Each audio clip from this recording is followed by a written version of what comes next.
नमस्कार, यो हो न्यूज 24 टेलिभिजन न्यूज 8 मा स्वागत छ। 2079 सालको आम निर्वाचनमा सामाजिक सञ्जालहरूमा नो नट अगेन अभियान चल्यो। देशभित्रका मात्रै होइन, विश्वभरि नै छरिएर रहेका युवाहरूले पटक पटक प्रधानमन्त्री भएका पाका उमेरका नेताहरूलाई हराउने अभियान चलाएका थिए। यसको आशय मुलुकलाई पाका पुस्ताका नेताहरूले हाँक्न सक्दैनन् भन्ने थियो। ऊर्जाशील युवा पुस्ताका नेताहरू जिताएमा मात्रै मुलुकले काँचुली फेर्ने भन्दै अभियान चलाइयो। स्थानीय तहको निर्वाचनमा काठमाडौँ महानगरपालिका सहित केही ठूला शहरहरूमा युवाहरूले चुनाव जिते पनि स्थानीय चुनावको परिणामकै कारण देशको व्यवस्था होइन, अवस्था बदल्न भन्ने केही युवाहरू नयाँ पार्टी बनाएर चुनावमा होमिए। युवाहरूले अप्रत्याशित नतिजा पनि प्राप्त गरे। तर राजनीतिक परिवर्तनका लागि वर्षौंसम्म सङ्घर्षमा होमिएका नेताका छोराहरू जो युवाका प्रतिनिधित्व गर्छन्, उनीहरू भने एकपछि अर्को गरी भ्रष्टाचारको दलदलमा फसिरहेका छन्। बाबुको राजनीतिक बिडो थाम्दै असल नेता बन्ने बाटो भन्दा पनि राज्य स्रोतको दोहन गरेर अकुत सम्पत्ति आर्जन गर्ने बाटोमा लागिरहेका कुरूप चित्रहरू सतहमा आउन थालेका छन्। नेपाली नागरिकलाई अनागरिक अर्थात् नक्कली भुटानी शरणार्थी बनाएर विदेश पठाएको अभियोगमा 10 वर्षे सशस्त्र सङ्घर्षबाट उदाएका एमाले नेता टोप बहादुर रायमाझीका छोरा सन्दीप थुनामा छन्। मुलुक परिवर्तनको सपना बाँड्दै 10 वर्ष युद्धमा होमिएका एमालेका उपाध्यक्ष रामबहादुर थापा बादल पुत्र प्रतीक पनि शरणार्थी प्रकरणको फरार सूचीमै पर्छन्। प्रतीक वा सन्दीप मात्र होइन, राजनीतिक शक्तिको आड भरोसामा तस्करहरूलाई संरक्षण गरिरहेका छन् अमुक नेताका पुत्रहरूले। एमाले उपाध्यक्ष ईश्वर पोखरेलका छोरा हुन् वा इन्द्रजित राईका छोरा वा उपराष्ट्रपति पुत्र नै किन नहुन्, विभिन्न अनैतिक हरकतमा जोडिन पुग्ने गरेका छन्। राजनीतिको असल बाटोमा हिँड्दै मुलुकलाई समृद्धितर्फ डोर्याउनु पर्ने राजनीतिक संस्कारमा हुर्किएका नेता पुत्रहरू आफै आर्थिक उपार्जनका लागि जेसुकै हरकत गर्ने अवस्थामा पुग्नुले गम्भीर प्रश्न चिन्ह खडा गरिदिएको छ। आम जनतालाई मुक्तिको सपना देखाएर अघि बढेका नेताहरूले आफ्ना सन्तानलाई कस्तो संस्कार दिइरहेका रहेछन्, प्रश्न उब्जिएको छ। त्यसैले आफ्नै परिवारलाई कुसंस्कार सिकाइरहेका नेताहरूबाट आम नागरिकले कस्तो अपेक्षा गर्ने, गम्भीर ढङ्गले सोच्नै पर्ने भएको छ। अब न्यूज 8 का हेडलाइन्स।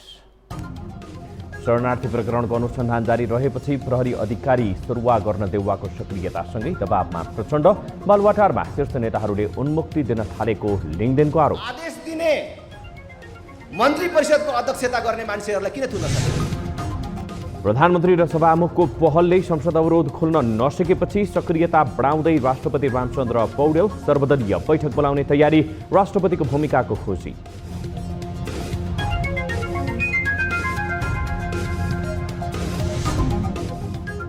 सुन तस्करी प्रकरणमा एमाले उपाध्यक्षहरू ईश्वर पोखरेल र बादलका छोराहरूको नाम जोडिएपछि तरङ्ग। सिआइबीले प्रभावकारी अनुसन्धान नगरेको आरोप, समिति गठनको मागमै आशंका।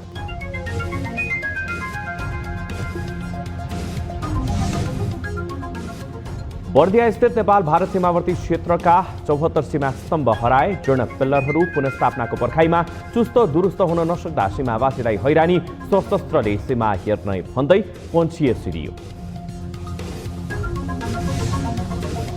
र 10 वर्ग किलोमिटरमा फैलिएको फेवाताल अहिले 4 वर्ग किलोमिटरमा सीमित।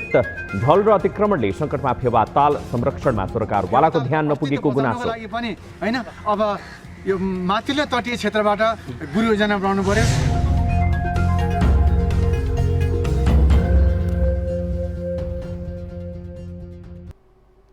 हामी निरन्तर न्युजमा छौँ। कांग्रेस सभापति शेरबहादुर देउवा सत्ताका माहिर खेलाडी मानिन्छन्। उनै देउवाले बिच्क्याएका प्रचण्ड बल्ल तल्ल साथमा जोडिए पनि भ्रष्टाचारका फाइल खोल्न थालेपछि फेरि सम्बन्धमा दरार आउने त होइन, आशंका बलियो छ। नक्कली शरणार्थी प्रकरणको अनुसन्धानमा सरकारको सहयोगमा प्रहरीको सक्रियतालाई सकारात्मक नलिएका देउवाले सरकारमाथि दबाव बढाएका छन्। यसले प्रचण्डको भ्रष्टाचार र सुशासनको नारामाथि प्रहार त गरेको छ नै, अझ शीर्षस्थ माथिका फाइल बन्दको अवस्थाले गम्भीर प्रश्न उब्जाएको छ। एक रिपोर्ट। भ्रष्टाचार र सुशासनको पक्षमा जस्तोसुकै कदम चाल्ने दावी गरिरहेका प्रधानमन्त्री पुष्पकमल दाहाल प्रचण्डको चाहनामाथि ब्रेक त लाग्दैन, आशंका उत्पन्न हुन थालेको छ। पत्रकारहरूसँगको अन्तर्क्रियामा प्रफुल्लित देखिएका प्रचण्डले भ्रष्टाचार विरुद्ध चाहे अनुसारको कदम चाल्न भने कठिनाई देखिएको छ। संसदीय अङ्कगणितको अप्ठ्यारो र सत्ता स्वार्थका कारण प्रचण्डले चर्चित प्रकरणको अनुसन्धानबाट बिस्तारै ब्याक हुन थालेको आशंका सुरु भएका छन्। बालुवाटारमा हुने बैठकले शीर्ष नेताहरूमाथि हुने छानबिन र अनुसन्धानका विषयलाई राजनीतिक सौदाबाजीको विषय बनाउन थालेपछि प्रतिपक्षी दलहरूले आशंका गर्न थालेका हुन्। ठुलै भ्रष्टाचारको विरुद्ध काम गरे भनेर सरकार डङ्गा पिटिराखेको छ। केही मानिसहरूमा भ्रम पनि होला यो सरकारले ठुलै काम गर्न लाग्यो कि के हो भनेर। आज आदेश अनुसार काम गर्ने, आफ्नो पैसा लगानी गरेर जग्गा किन्ने मानिसहरूलाई कारबाही गर्ने, थुनामा राख्ने सरकारले आदेश दिने मन्त्री परिषदको अध्यक्षता गर्ने मान्छेहरूलाई किन थुन्न सकेको छैन? लिङ्गदेनले बालुवाटार बैठकले पूर्व प्रधानमन्त्रीद्वय माधव नेपाल र डाक्टर बाबुराम भट्टराई लगायतमाथि छानबिन नहुने विषयमाथि खरो टिप्पणी गरिरहेका बेला यता काङ्ग्रेस सभापति शेरबहादुर देउवाले नक्कली शरणार्थी प्रकरणको अनुसन्धानमा प्रहरी नेतृत्वले लिएको रणनीतिमाथि चासो देखाएका छन्। देउवाले प्रचण्डलाई भेटेरै शरणार्थी प्रकरणमा प्रहरीले देखाएको सक्रियतामाथि प्रश्न गर्दै केशव दुलाल र सानु भण्डारीसँग फेरि बयानको क्रम चलेपछि देउवा त्रसित देखिन्छन्। प्रहरीले मुद्दा अदालतमा चलेको बेला विभिन्न स्थानका पीडितको जाहेरी लिन थालेपछि देउवाले काठमाडौँ उपत्यका प्रहरी कार्यालयका प्रमुख एआइजी श्याम गेवाली र काठमाडौँ उपत्यका अपराध अनुसन्धान कार्यालयका प्रमुख एसएसपी मनोज केसीलाई सरुवा गर्न दबाब दिएको आरोप लागेको छ। तर काङ्ग्रेस उपसभापति समेत रहेका उपप्रधान एवं रक्षा मन्त्री पूर्णबहादुर खड्काले भने सरकार सुशासन र अर्थतन्त्रको सबलीकरणमा लागि परेको दाबी गरेका छन्। अर्थतन्त्रको सुधार सँगसँगै फेरि त्योसँग जोडिएका विषयहरूलाई फेरि हामी बिस्तारै सुधारले लिएर जान्छौँ। त्यो हाम्रो पार्टीको प्रतिबद्धता छ, वर्तमान सरकारको प्रतिबद्धता छ। देउवाको दबाव र खड्काको दाबी फरक कोणबाट आए पनि बालुवाटार बैठकमा शीर्ष नेताहरूले सत्ताको सौदाबाजीका लागि गरेका केही निर्णयबाटै प्रचण्ड समस्यामा पर्दै गएका छन् भन्ने पुष्टि गर्ने आधार देखिएको छ। माधव नेपाल बाबुराम भट्टराईमाथि सामान्य सोधपुछ समेत नहुने गरी गठबन्धनमा सहमति बन्यो, जसका कारण सिआइबीले यसबारे कुनै कदम चाल्ने अवस्था रहेन। यस्तै पक्राउ पूर्जी जारी भइसकेका पूर्व मन्त्री विजय कुमार गच्छादार सहितका अन्य दुई मन्त्री पनि अझैसम्म पक्राउ परेका छैनन्। यही अवस्थामा सिआइबीले अनुसन्धान फाइल सरकारी वकिलको कार्यालयमा आइतबार नै बुझाउने तयारी गरेको छ। यस्तै गौर प्रकरणमा पनि जनता समाजवादी पार्टी नेपालका अध्यक्ष उपेन्द्र यादवमाथि अनुसन्धान नहुने प्रष्टीकरण आइसकेको छ। उपेन्द्रलाई अप्ठ्यारो पर्ने भएकाले गठबन्धनले गौर प्रकरणका पीडितको न्यायलाई सत्ताको सौदाबाजी बनाएको छ। ती व्यक्तिहरूलाई शहीदको घोषणा गर्ने जो उनीहरूको माग छ त्यो निर्णय भइसकेका छ। राजपत्रमा प्रकाशित कोही भइसकेका छन्, कोही हुन बाँकी छन्। त्यसो हुनाले यसलाई कानुन सम्मत ढङ्गले यसलाई टुङ्ग्याउनुपर्छ भन्ने खालको कुराहरू भयो। यस्ता कयौं उदाहरणहरूले सरकारको सुशासनको पक्षमा लाग्न चाहेर पनि सम्भव छैन भन्ने भाष्य स्थापित गराउने आधार खडा हुँदै गएको छ। प्रधानमन्त्री प्रचण्डले सरकारको प्रवाह नगर्ने दाबी गरे पनि स्थिति प्रतिकूल बन्दै गरेको र काङ्ग्रेस सभापति देउवाले सक्रियता देखाएपछि सरकार थप हच्किने सम्भावना उत्तिकै बलियो छ। यी सबै अवस्था हेर्दा के प्रचण्डले यी विषयहरूलाई सत्ताको सौदाबाजी गर्ने अस्त्र बनाउलान् वा सत्ताको प्रवाह नगरी काम गर्लान्, त्यो भने हेर्न बाँकी नै छ। न्युज 24 टेलिभिजनका लागि राजनीतिक ब्युरो। रामचन्द्र पौडेलले राष्ट्रपतिमा निर्वाचित भई कार्यभार सम्हालेको झण्डै 6 महिना हुनै लागेको छ। राष्ट्रपति निर्वाचित भएपछि उनले विवादित नागरिकता विधेयक प्रमाणीकरण गरे। त्यसपछि राष्ट्रपति पौडेल बिरामी परे। उपचारपछि केही धार्मिक कार्यक्रममा सरिक हुनु बाहेक पौडेलको खासै राजनैतिक सक्रियता देखिँदैन। पछिल्लो पटक तस्करीको 60 किलो सुन बरामद प्रकरणले संसद चल्न सकिरहेको छैन। झण्डै 1 महिनादेखि संसद नै अवरुद्ध भएपछि भने राष्ट्रपति पौडेलले आफ्नो सक्रियता बढाउने संकेत देखाएका छन्। एक रिपोर्ट। नेपाली कांग्रेसका नेता रामचन्द्र पौडेल गत फागुन 25 गते राष्ट्रपति पदमा निर्वाचित भएका थिए। राष्ट्रपति पदमा निर्वाचित भई कार्यभार सम्हालेको झण्डै 6 महिना पुग्न लागेको छ। विगतमा राष्ट्रपतिको सुरक्षा व्यवस्थाका विषयमा निकै आलोचना भएकाले पौडेलले पदभार सम्हालिसकेपछि जनतालाई नै प्रभाव पार्ने गरी सुरक्षामा तडक भडक नगर्ने घोषणा गरे। सोही कारण राष्ट्रपति पौडेलको सवारीमा तडक भडक देखिएको छैन। राष्ट्रपति निर्वाचित भए लगतै उनले निवर्तमान राष्ट्रपति विद्यादेवी भण्डारीले निष्क्रिय पारेको नागरिकता सम्बन्धी विधेयकलाई प्रमाणीकरण गरे। त्यसपछि भने राष्ट्रपति पौडेल अस्वस्थ भएकै कारण उनका गतिविधिहरू खासै चलायमान देखिएको छैन। पौडेल राष्ट्रपति निर्वाचित भइसकेपछि नक्कली भुटानी शरणार्थी प्रकरणदेखि ठूला भ्रष्टाचारका काण्डहरू बाहिरिए भने तस्करीको 60.5 किलो सुन बरामद भए। तस्करीको सुन प्रकरणले गर्दा नै संघीय संसदको दुवै सदन झण्डै 1 महिनादेखि चल्न सकेको छैन। प्रमुख प्रतिपक्ष दल नेकपा एमाले तस्करी भएको सुन प्रकरण बारेमा उच्च स्तरीय छानबिन समिति गठनको माग गर्दै साउन 10 गतेदेखि सदन अवरुद्ध गर्दै आएको छ। विपक्षीले छानबिन समिति बनाउनु पर्ने माग र सरकारले राज्यकै संयन्त्रबाट अनुसन्धान भइरहेकोले छुट्टै छानबिन समितिको आवश्यकता नभएको बताइरहेको छ। दुवै पक्षको यही अडानले गर्दा लामो समयदेखि संघीय संसदको दुवै सदन राजनीतिक विपक्षी दलको बन्धक बनिरहेको छ, जसले गर्दा साउन 10 यता संसद नियमित कार्यसूचीमै प्रवेश गर्न सकेको छैन। संसद सञ्चालन हुन नसकेपछि भने राष्ट्रपति पौडेलले आफ्नो सक्रियता देखाउने संकेत गरेका छन्। संसदलाई निकास दिनकै लागि पौडेलले सर्वदलीय बैठक बोलाउने तयारी गरेका छन्। बिरामी भएकाले पौडेलले राजनीतिक दलका कुनै पनि नेताहरूसँग प्रत्यक्ष भेटघाट गर्न पाएका छैनन्। संसदको काम कारबाही अघि बढाउन दलहरूबीच नै सहमति आवश्यक भएको हुँदा सभामुख देवराज घिमिरे सफल हुन सकिरहेका छैनन्। प्रधानमन्त्री पुष्पकमल दाहाल प्रचण्डले गरेको कसरत पनि सफल हुन सकेको छैन। त्यसैले राष्ट्रपतिले एकपटक सक्रियता देखाई संसदको गतिरोध हटाउनका लागि भूमिका खेल्नुपर्ने देखिएको छ। न्यूज 24 टेलिभिजनका लागि राजनीतिक ब्युरो। झण्डै 61 किलो सुन तस्करीको सुन प्रकरण र अनुसन्धानका क्रममा बाहिर आएका यसका बाछिटाले पछिल्लो समय राजनैतिक वृत्त धर्मराएको छ। अनुसन्धानको पारो दलका शीर्ष नेताहरूतर्फ सोझिए पनि केन्द्रीय अनुसन्धान ब्युरोले आफ्नो अनुसन्धानलाई फराकिलो बनाउन नसकेको आरोप लागिरहेको छ। सुन प्रकरण उच्चस्तरीय छानबिन समितिको माग गरिरहेका नेताहरू एकपछि अर्को मुछिन थालेपछि यसले झनै नयाँ तरङ्ग पैदा गरेको छ। एक रिपोर्ट।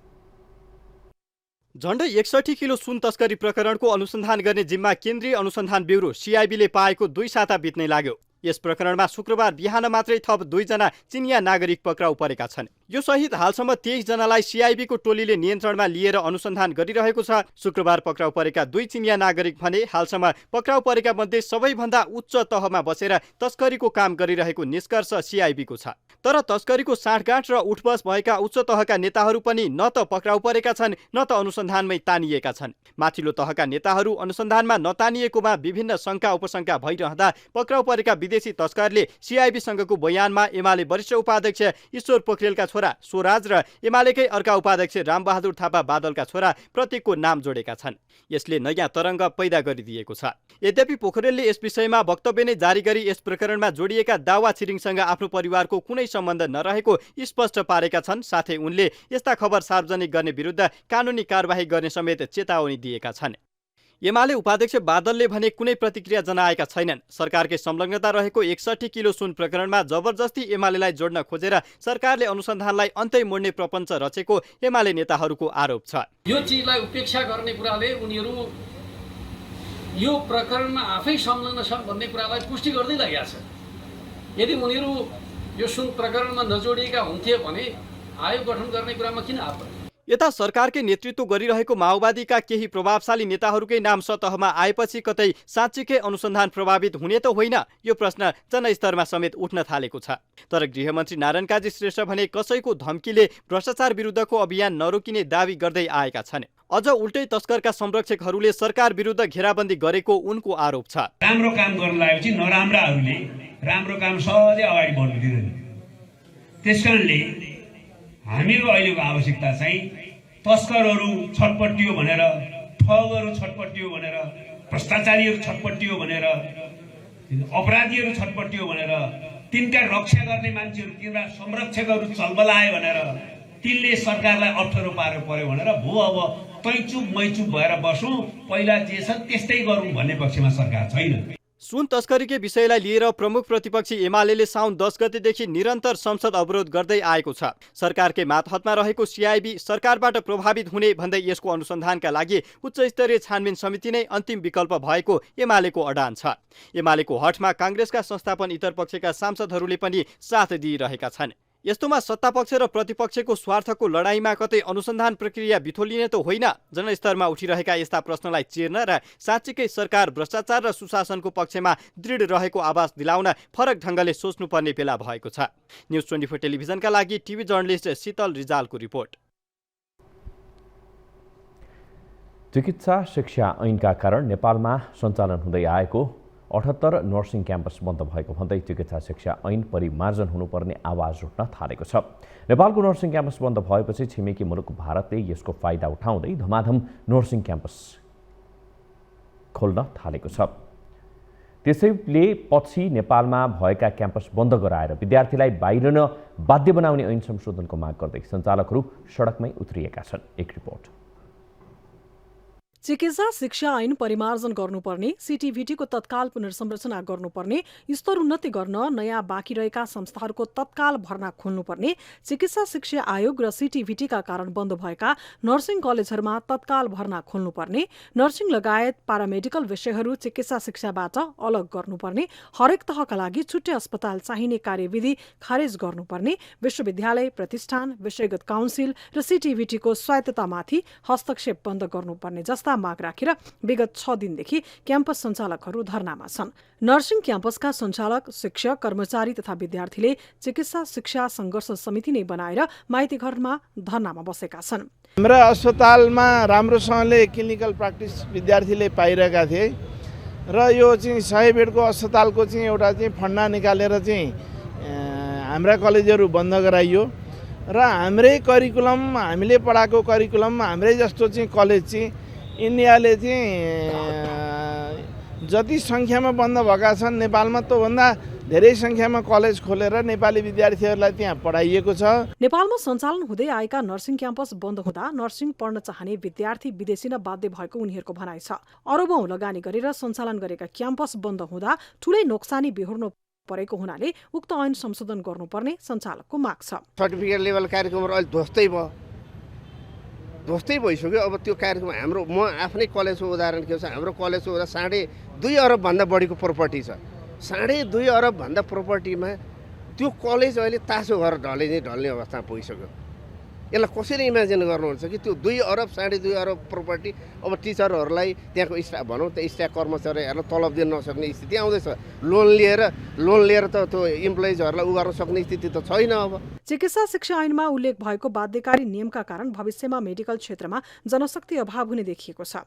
स्वास्थ्य जस्तो संवेदनशील विषयमा सरकारवालासँग छलफल नगरी चिकित्सा शिक्षा आयोगले आफू खुसी नियम कानुन ल्याएको उनीहरूको भनाइ छ। चिकित्सा शिक्षा आयोगको एउटा ऐन नियम भन्दा पनि व्यक्तिको मोनोपोली र त्यहाँ भएका व्यक्ति पदाधिकारीको मोनोपोली हिसाबले चाहिँ अगाडि बढेको कारणले गर्दा एउटा कार्यविधिको हिसाबमा चाहिँ तपाईँको होइन 45 सालदेखि चाहिँ तपाईँको यो नर्सिङ कक्षा र प्राविधिक शिक्षा सञ्चालन गरेको सिटिभिटीको कार्यक्रमलाई नै एउटा हस्तक्षेपकारी भूमिका खेलेर जुन खालको सिटिभिटीले चाहिँ अन्यायपूर्ण ढङ्गले यो देशका विद्यार्थीमाथि खेलबाडेको छ। नेपालको वरपर सीमा इन्डियामा झन्डै 157-58 कलेज खुलेको छ।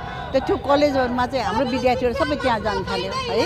त्यसले गर्दाखेरि यहाँ नेपालमा चाहिँ पढ्न पाएन। आफूसँग भएको सबै त्यो पुँजीहरू सबै बाहिर बग्न थाल्यो। त्यसले गर्दाखेरि यहाँ एउटा सञ्चालन गर्छु भन्ने संस्थाहरू बन्द हुने अवस्था छ भने विद्यार्थीले पढ्छु भन्नेहरू पढ्नको लागि बाहिर जानु पर्यो, जहाँ कि अब त्यति सुरक्षित पनि हुँदैन, सबै पैसा पनि हाम्रो बाहिर गयो। प्राविधिक शिक्षा तथा व्यावसायिक तालिम परिषद ऐन 2049 र नियमावली 2051, राष्ट्रिय चिकित्सा शिक्षा ऐन 2057 र नियमावली 2077 अनुसार सञ्चालन हुँदै आएका शिक्षण संस्था यति बेला चिकित्सा शिक्षा ऐनको बाध्यकारी नियमका कारण बन्द भएका छन्। चिकित्सा शिक्षा आयोगले गैरकानूनी ढङ्गले स्नातक तहको मापदण्ड प्रमाणपत्र तहमा कार्यान्वयन गर्न खोजेको र यसलाई संशोधन गर्नुपर्ने सञ्चालकको माग छ। न्युज 24 टेलिभिजनका लागि क्यामेरामा महेश्वर केसीका साथमा टिभी जर्नलिस्ट अस्मिता तिवारीको रिपोर्ट। हामी निरन्तर न्युजमा छौं। प्राचीन समयदेखि कीर्तिपुर नगरवासीको सुरक्षाका लागि प्रत्येक वर्ष सिंह संक्रान्तिका दिन बाघ भैरवको बिहान पूजा तथा साँझमा जात्रा हुने गर्दछ।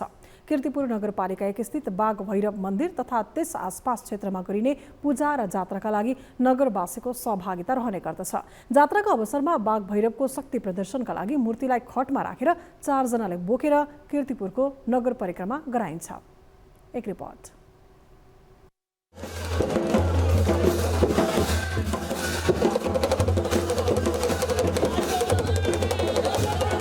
कीर्तिपुर कीर्तिपुरमा परापूर्व कालमा स्थानीय गोठाला भेडा बाख्रा चराउने क्रममा माटो मुछेर बाघको एउटा मूर्ति बनाएको र त्यही मूर्तिमा भैरवले रूप धारण गरी भेडा बाख्रा बोका राङ्गा लगायतका चौपाया खाएर दुःख दिएपछि स्थानीय बासिन्दाले तान्त्रिक गुरु मार्फत बाघलाई शान्त पारेको किम्वदन्ती छ। तान्त्रिकले भैरवको पूजा आजा गरेर बाघको उत्पात कम भएपछि सोही स्थानमै बाघ भैरवको मन्दिर बनाएका थिए। भैरवले माटोको बाघमा रूप धारण गरेपछि स्थानीय बासिन्दाले त्यही कथामा आधारित पूजा तथा भेडा बोका राङ्गा बलि दिएर बाघ भैरवको जात्राको परम्परा सुरु भएको जनविश्वास छ। बाघ भैरव स्थान नजिकमा अन्य देवी देवताको मूर्ति छन् भने मन्दिर क्षेत्रमा प्राचीन समयका भाँडाकुँडा समेत राखिएका छन्।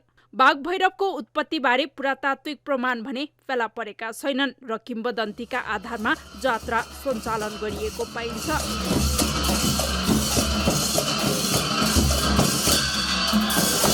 विक्रम सम्वत 2014मा बाघ भैरव खट परिक्रमा समिति स्थापना गरेर नगरका भित्री स्थानीय गाउँमा खट जात्रालाई व्यवस्थित रूपमा चलाउने परम्परा थालिएको यो जात्रा गुठी संस्थान लगायत स्थानीयको सहयोगमा निरन्तर चलिआएको छ। जात्रा घुमाउने जस्तै रथ परिक्रमा भनौँ र रथमा राखेर देउताले राखेर घुमाउने चाहिँ नि 2013 सालदेखि मात्रै गरेको हो।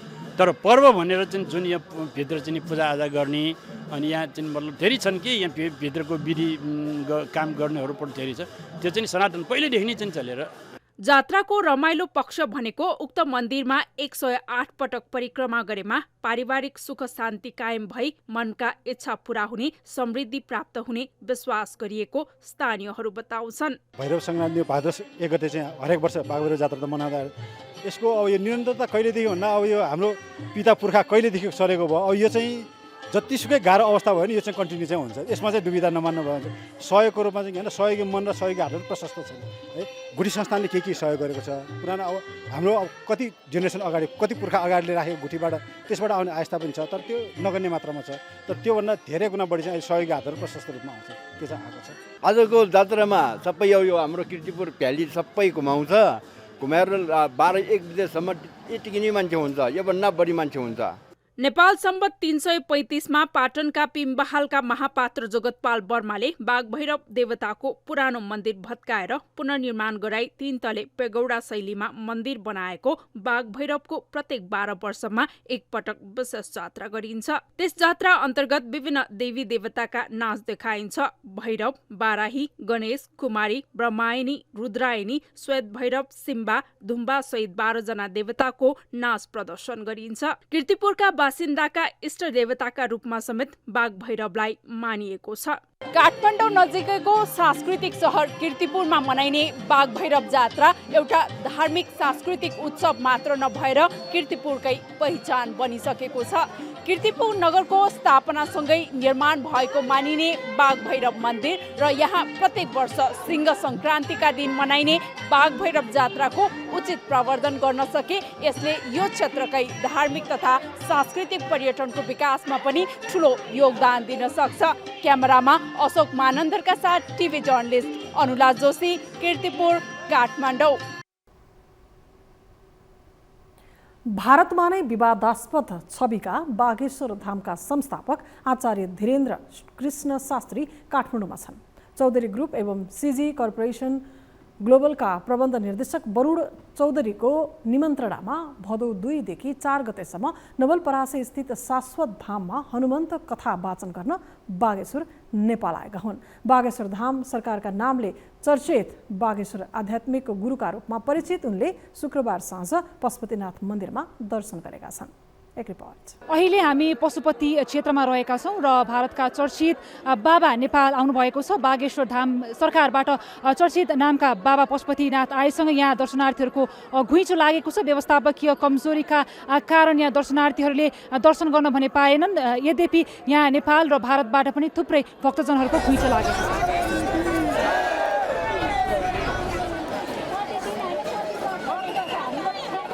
चर्चित नाम नै उहाँ काम ल्याउनुहुन्छ। जुन एउटा समाजमा जुन एउटा ढोङ्गी हुन्छ नि, झुठो कुरा गर्ने, जनतालाई भ्रममा पार्ने, त्यस्तो उहाँ केही हुनुहुन्न। ल्याएर बन्धक जस्तो लगेर कैदीको रूपमा लगेर पशुपतिनाथको एरियाभित्र पशुपतिनाथभित्र लगेर जहाँ क्यामेरा छिन्द ठाउँमा लगेर सञ्चालन गरिन्छ। यत्रो बाबालाई यो त गुपचुपमा ल्याए भइगयो नि, यो त पञ्चायत कालमा चाहिँ गए जस्तो भइगयो नि।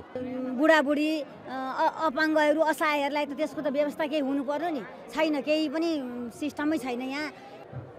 जेमा पनि ठुलो वडा मात्रै, पुलिसका ठुला विकास सोचका ठुला मान्छेले पनि दर्शन गर्ने, गरिबले सानो बडाले दर्शन गर्ने ठाउँ होइन यहाँ। यत्रो ठुलो भिड आज एक झलक देख्नका लागि एउटा महात्माको एउटा चाहिँ भगवानको उपासकको ईश्वरको उपासकको दर्शन गर्नका लागि यत्रा भक्तहरू लालायत कहाँ कहाँदेखि चाहिँ आउनु भएको थियो।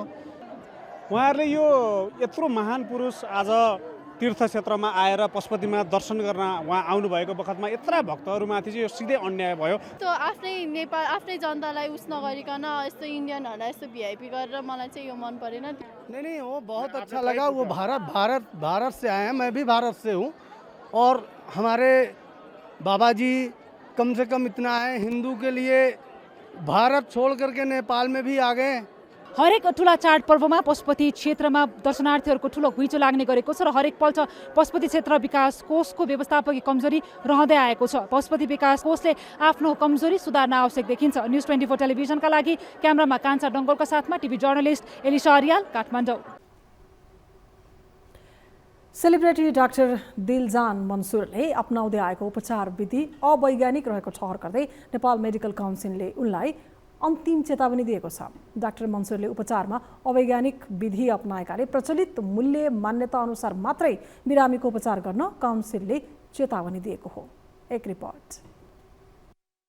डाक्टर मन्सुरको उपचार पद्धति र उनले सञ्चालन गर्दै आएको एफडीएच क्लिनिकमा गैर व्यावसायिक रूपमा उपचार हुँदै आएको बारेमा न्युज 24 टेलिभिजनको सीधा कुरामा विशेष रिपोर्ट प्रसारण भएपछि उनको बारेमा आम सर्वसाधारणमा छताछुल्ल भएको थियो। यो कुरा छोड्दै तपाईँको मान्छेहरू बाहिर निकालोस्, आज हामी बन्द गर्छौँ।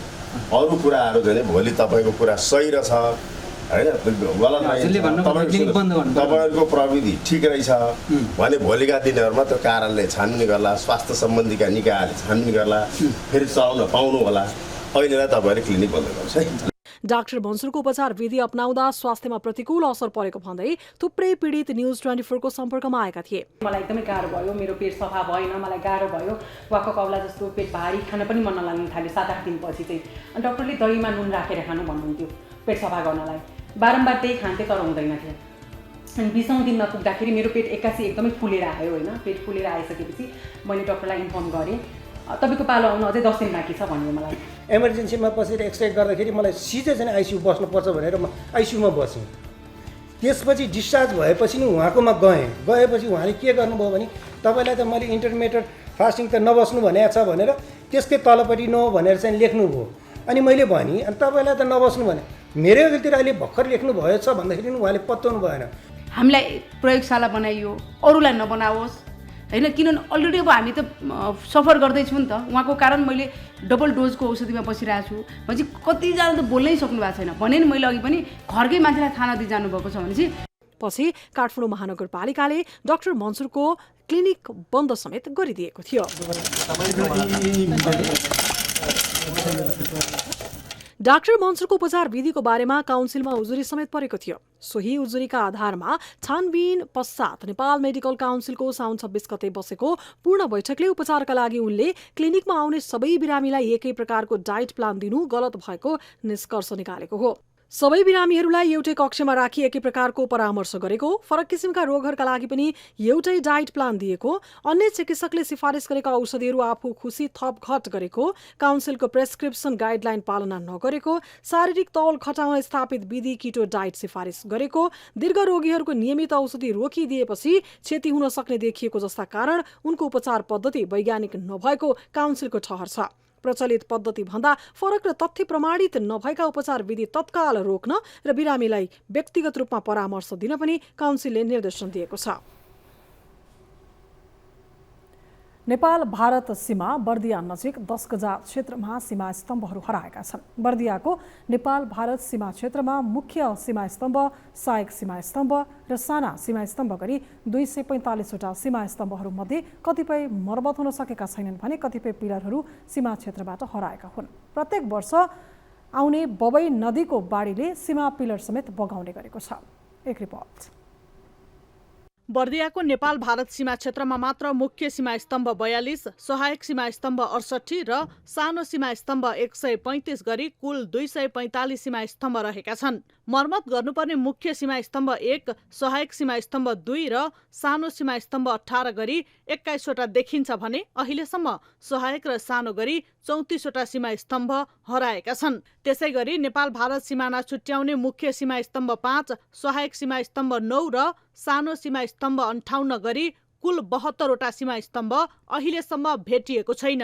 सीमा स्तम्भ चुस्त दुरुस्त हुन नसक्दा अहिले पनि सीमावासीले हैरानी बेहोर्नु परेको छ। बूढ़ में हुआ गिरा रहा, अब हुआ से तो ये कटते कटते इधर मुँह का भागा था, ऐसे में इधर ये जो पेड़ देखा था इतने 5 पेड़ लाग रहा है तो 4 ठो गिर गए। र प्रत्येक वर्ष आउने बाढीले यहाँका यो जुन भारत नेपाल सीमा छुट्याउने पिलरहरू छन् त्यसलाई बगाएको देखियो र यी पिलरहरूलाई यदि व्यवस्थित तरिकाले राख्न सकिएन भने सीमा विवादहरू पटक पटक उठ्न सक्ने अवस्था पनि आउन सक्दछ।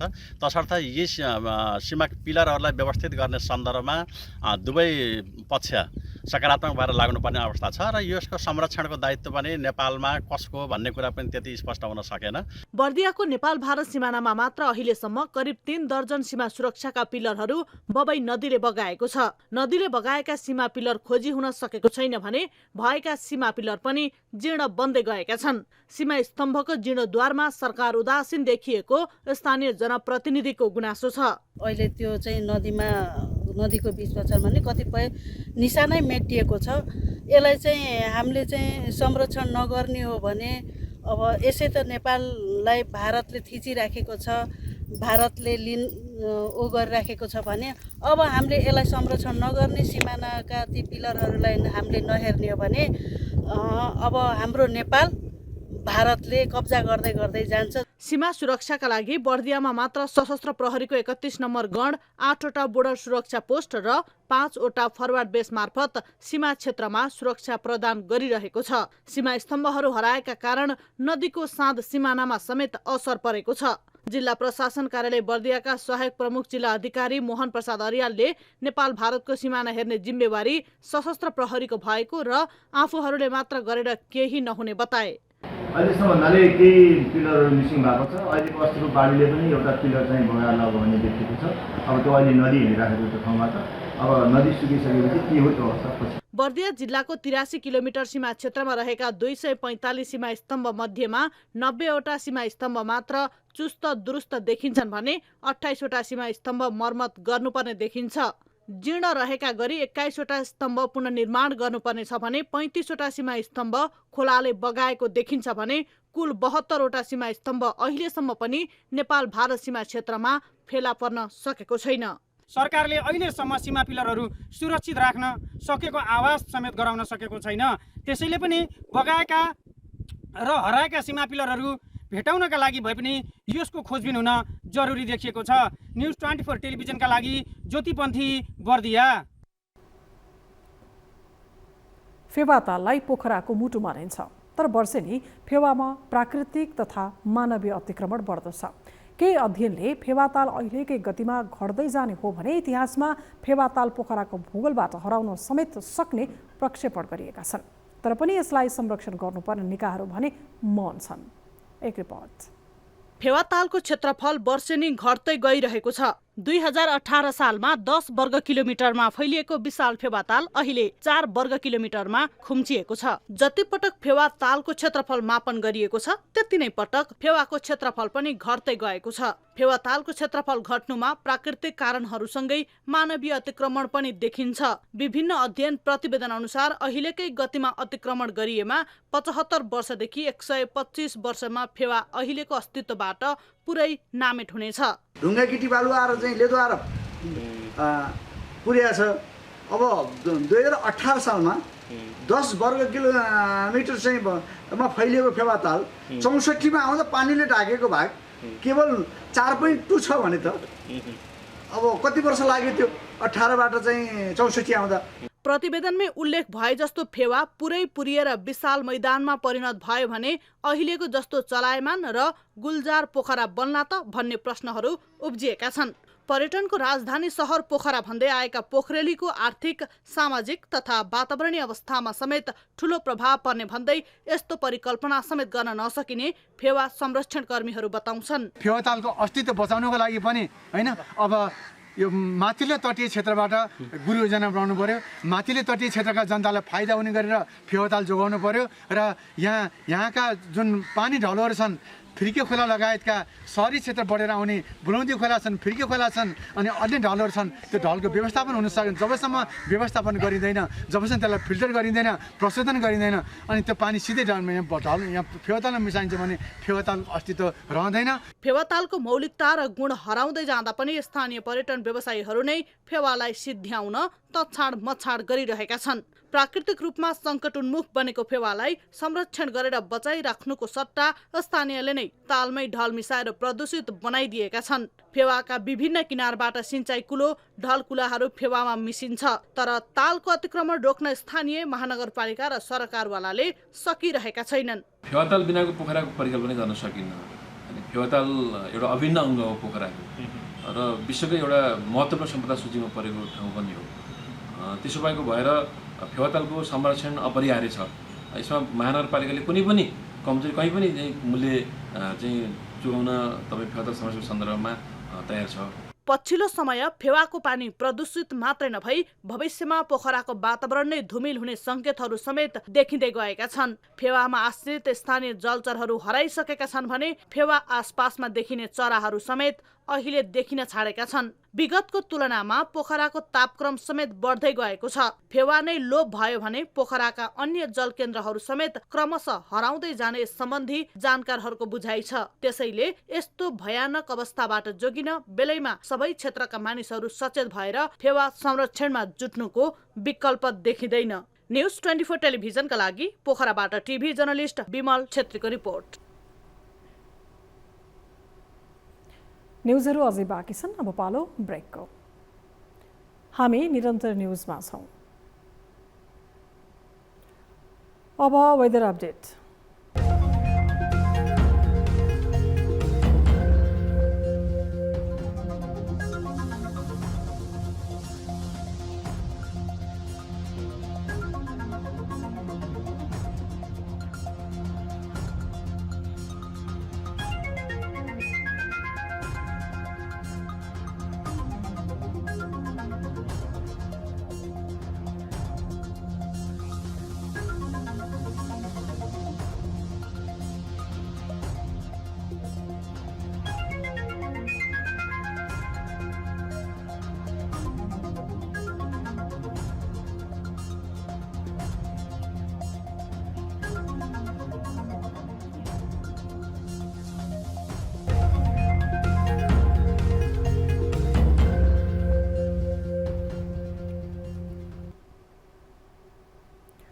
अब न्युज 8 को अन्त्यमा पुनः हेडलाइन्स।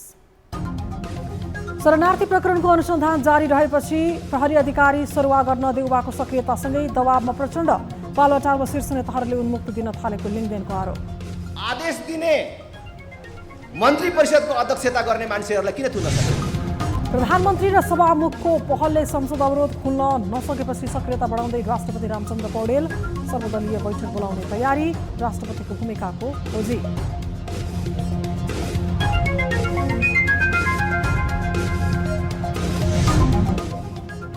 सुन तस्करी प्रकरणमा एमाले उपाध्यक्षहरू ईश्वर र बादलका छोराहरूको नाम जोडिएपछि तरङ्ग। सिआइबीले प्रभावकारी अनुसन्धान नगरेको आरोप, समिति गठनको मागमै आशंका।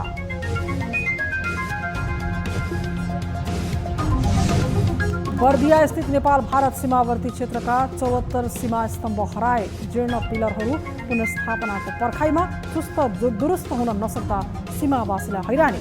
सशस्त्रले सीमा हेर्ने भन्दै पन्छे सिडियो। र 10 वर्ग किलोमिटरमा फैलिएको फेवाताल अहिले 4 वर्ग किलोमिटरमा सीमित। ढल र अतिक्रमणले सङ्कटमा फेवाताल, संरक्षणमा सरकारवालाले ध्यान नदिएको गुनासो। अब यो माथिल्लो तटीय क्षेत्रबाट गुरु योजना बनाउनु पर्यो।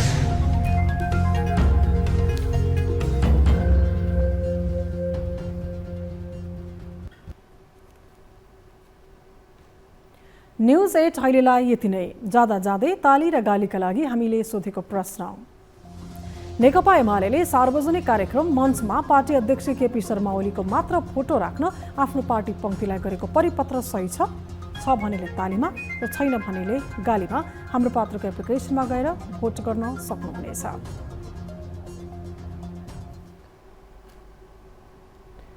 हब न्यूज़का लागि हाम्रो वेबसाइट www.news24nepal.com हेर्नुहोला। साथै हामीलाई फेसबुक, ट्विटर, युट्युबमा पनि फलो गर्न सक्नुहुनेछ। यस्तै मोबाइल, भाइबर र इमेलबाट 24/मा समस्या र गुनासो गर्न सक्नुहुनेछ। अहिलेलाई बिदा दिनुहोस्। हामी निरन्तर न्युजमा छौँ। नमस्ते।